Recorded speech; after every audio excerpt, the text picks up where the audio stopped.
Tonight, the El Paso County Clerk and Recorder is pushing back on the latest plans being announced in Washington. We, as a Republican Party, are going to do everything possible that we get rid of mail-in ballots. We're going to start with an executive order that's being written right now by the best lawyers in the country to end mail-in ballots because they're corrupt. That statement coming today at the White House as President Trump also vowed to get rid of electronic voting machines. But tonight, El Paso County Clerk Steve Schleicher, a Republican himself, is expressing doubt that changes are coming. He says Colorado law is written in a way that would make that very hard to accomplish. KRDO 13's Paige Reynolds is live at the El Paso County Clerk and Recorder's office tonight with more on how local election leaders are responding to the White House's claims. Paige.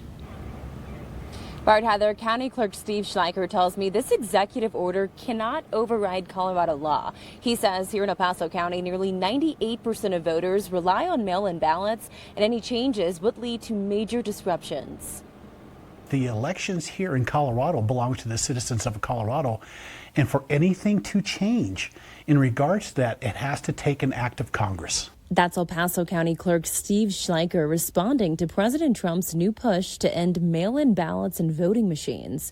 He says here in our region, nearly all voters rely on the system. Here in El Paso County, 98% use mail-in ballots. A real large majority of them use any of our 44 secure ballot drop boxes. Schleicher warns that taking that option away would hit military families especially hard. What about our uniformed overseas voters? We're the only county in the entire nation that has 5 major military installations, and those are mail-in ballots.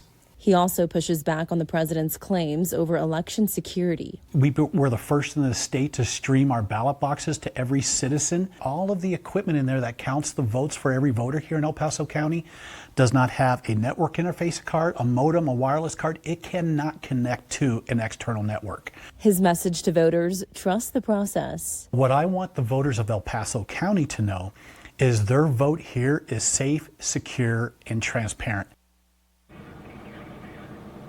Now, as you heard at the top of this report, the president saying this latest executive order is still in the planning stages. For now, Colorado law still guarantees voters the right to cast their ballot by mail. If that executive order is proclaimed, it would likely be followed by legal challenges from across the nation. We will be watching to let you know what happens next. For now, live in Colorado Springs, Paige Reynolds, KRDO 13.